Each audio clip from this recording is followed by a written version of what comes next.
प्यारे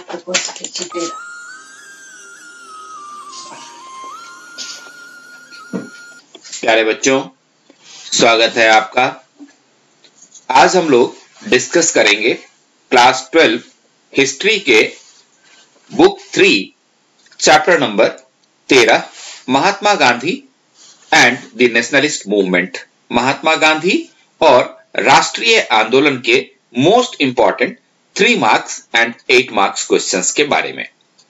यह चैप्टर इसलिए इंपॉर्टेंट है क्योंकि बोर्ड एग्जामिनेशन 2021 में आपको सिर्फ बुक 3 में से 3.5 चैप्टर्स पढ़ने हैं, यानी कि चैप्टर नंबर 10 का आधा हिस्सा पढ़ना है आपको और बाकी चैप्टर नंबर 13, 11 और 15 ये आपको पढ़ना है। तो ऐसी स्थिति में 3 और आधा 3.5 चैप्टर्स अगर आप पढ़ते हैं तो आपको 25 मार्क्स के क्वेश्चंस मिलेंगे। इसलिए महात्मा गांधी और राष्ट्रीय आंदोलन में से कम 1 नंबर का 3 मार्क्स वाला एक क्वेश्चन और 8 मार्क्स वाला एक क्वेश्चंस मिलेगी, इस बात की पूरी संभावना है। तो चलिए सबसे पहला सवाल देखते हैं। महात्मा गांधी और राष्ट्रीय आंदोलन 3 मार्क्स क्वेश्चंस जिसका जवाब 100 शब्दों में होना चाहिए। पहला सवाल है, right a short note on the खिलाफत मूवमेंट। देखो बच्चों, ये जो सवाल है इसका उत्तर आपको पेज नंबर 350 पर ब्लू बॉक्स में मिलेगा। उस पेज पर एक ब्लू बॉक्स है, ब्लू या पर्पल कह सकते हैं, वहां आपको इस प्रश्न का उत्तर मिलेगा। Question number 2, how did Mahatma Gandhi seek to identify with the common people? Mahatma Gandhi ने खुद को आम लोगों जैसा दिखाने के लिए क्या किया? और या अथवा में यही सवाल ऐसे पूछा जा सकता है कि how Mahatma Gandhi came to be known as महात्मा, गांधी जी को महात्मा की उपाधि कैसे मिली? और इस प्रश्न का उत्तर आपको पेज नंबर 351-52 पर मिलेगा, पॉइंट नंबर 2.2 में। क्वेश्चन नंबर 3 देखिए, which rumors were spread about the miraculous powers of Mahatma Gandhi? Mahatma Gandhi की चमत्कारिक शक्तियों के बारे में कौन सी अफवाहें फैल गईं? अब यहां आपको चमत्कारी शक्तियों या मिराकुलस पावर शब्द के ऊपर ध्यान रखना है। यह अगर आपको क्वेश्चन में मिल जाता है तो कौन सी अफवाहें उनके बारे में फैली ये आप बताएंगे, जो उत्तर आपको आपके टेक्स्ट बुक में पेज नंबर 353 पर पॉइंट नंबर 2.2 में मिलेगा। और अगला सवाल है question number 4, Mahatma Gandhi success in broadening the basis of nationalism was based on careful organisation, explain the statement. राष्ट्रवाद के आधार को और व्यापक बनाने में महात्मा गांधी की सफलता का राज उनके द्वारा सावधानी पूर्वक किया गया संगठन था। इस कथन की व्याख्या कीजिए और इसका उत्तर आपको पेज नंबर 354 पर पॉइंट नंबर 2.2 में मिलेगा। ये ध्यान रखिएगा। बस फर्क सिर्फ इतना है कि ये दोनों ही आंसर पॉइंट नंबर 2.2 में आता है, लेकिन पिछला वाला प्रश्न 353 पेज पर और क्वेश्चन नंबर 4 ये 354 पर आपको मिलेगा। अगला सवाल है, the growth of what we might call Gandhian nationalism also depended to a very substantial extent on his followers, discuss. गांधीवादी राष्ट्रवाद का विकास बहुत हद तक उनके अनुयायियों पर निर्भर करता था, चर्चा कीजिए। और इस प्रश्न का उत्तर पेज नंबर 354-355 पर पॉइंट नंबर 2.2 में दिया गया है। अगला सवाल है आपका, describe the importance of the Lahore session of the Indian national Congress. भारतीय राष्ट्रीय कांग्रेस के लाहौर अधिवेशन का महत्व बताइए। और इस प्रश्न का उत्तर पेज नंबर 355 पर पॉइंट नंबर 3 में दिया हुआ है। बच्चों, आगे पढ़ने से पहले डिस्क्रिप्शन बॉक्स में जाइए, वहां से हमारे टेलीग्राम ग्रुप का लिंक देखिए और उसके ऊपर क्लिक करके हमारे Telegram group doctor Ajay Jha classes में जुड़ जाइए। वहां आपको इन वीडियोस के साथ साथ हिस्ट्री और पॉलिटिकल साइंस में बहुत सारे स्टडी मटेरियल्स मिलेंगे जो बोर्ड एग्जामिनेशन में आपके बहुत काम आने वाले हैं। क्वेश्चन नंबर 7 देखते हैं। His picking on the salt monopoly was another illustration of Gandhiji's tactical wisdom. Assess the statement. नमक एकाधिकार के जिस मुद्दे का उन्होंने चयन किया था वह गांधी जी के कुशल समझदारी का एक अन्य उदाहरण था। इस कथन का आकलन कीजिए।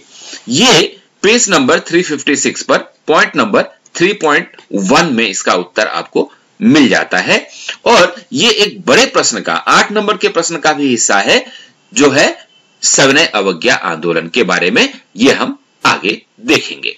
क्वेश्चन नंबर 8 देखिए। The salt march was notable for at least 3 reasons. State the reasons. नमक यात्रा कम से कम 3 कारणों से उल्लेखनीय थी। कारण बताइए। पेज 360 पॉइंट नंबर 3.2 देखिए, वहां आपको इस प्रश्न का उत्तर मिल जाएगा। क्वेश्चन नंबर 9 देखिए।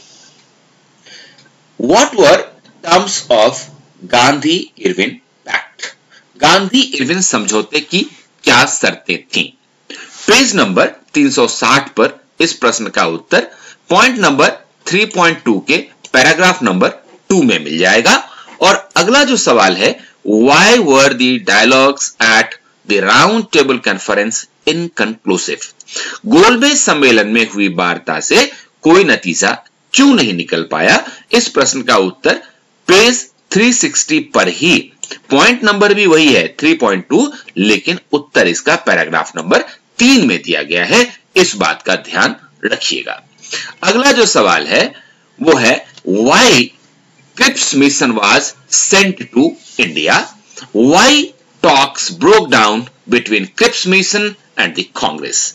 क्रिप्स मिशन भारत क्यों भेजा गया था? और इसका अगला हिस्सा है कि क्रिप्स मिशन और कांग्रेस के बीच वार्ता क्यों टूट गई, यह आपको बताना है। और इस प्रश्न का उत्तर पेज नंबर 362 पर पॉइंट नंबर 3.2 में आपको मिल जाएगा। अगला सवाल है why Jinnah called for a direct action day. Jinnah ने प्रत्यक्ष कार्यवाही दिवस का आह्वान क्यों किया और इसका क्या परिणाम हुआ? और इस प्रश्न का उत्तर आपको पेज नंबर 364 पर पॉइंट नंबर 4 में मिल जाएगा। बच्चों, जब आप इन प्रश्नों को देख रहे हैं तो आप ऊपर ध्यान रखें, आपको बीच में एक आई बटन दिखाई देगा और उस आई बटन पे एक वीडियो का सजेशन होगा जो आपको एक इंपॉर्टेंट चैप्टर का वीडियो होगा। उसको खोल करके उसके इंपॉर्टेंट प्रश्न आप याद कर सकते हैं। चलिए, अब तक जो कुछ भी हमने पढ़ा वो सारे के सारे 3 नंबर के सवाल थे। अब हम बात करेंगे 8 मार्क्स के क्वेश्चंस के बारे में जिसका उत्तर आपको 350 वर्ड्स में देना होता है। पहला सवाल है, as a consequence of the national non cooperation movement the British Raj was second to its foundations for the first time since the revolt of 1857. Examine the statement.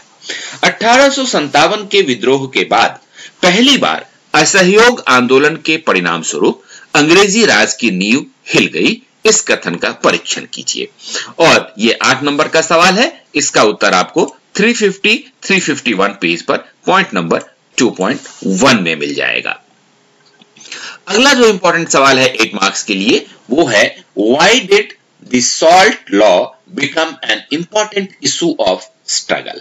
नमक कानून संघर्ष का एक महत्वपूर्ण मुद्दा क्यों बन गया?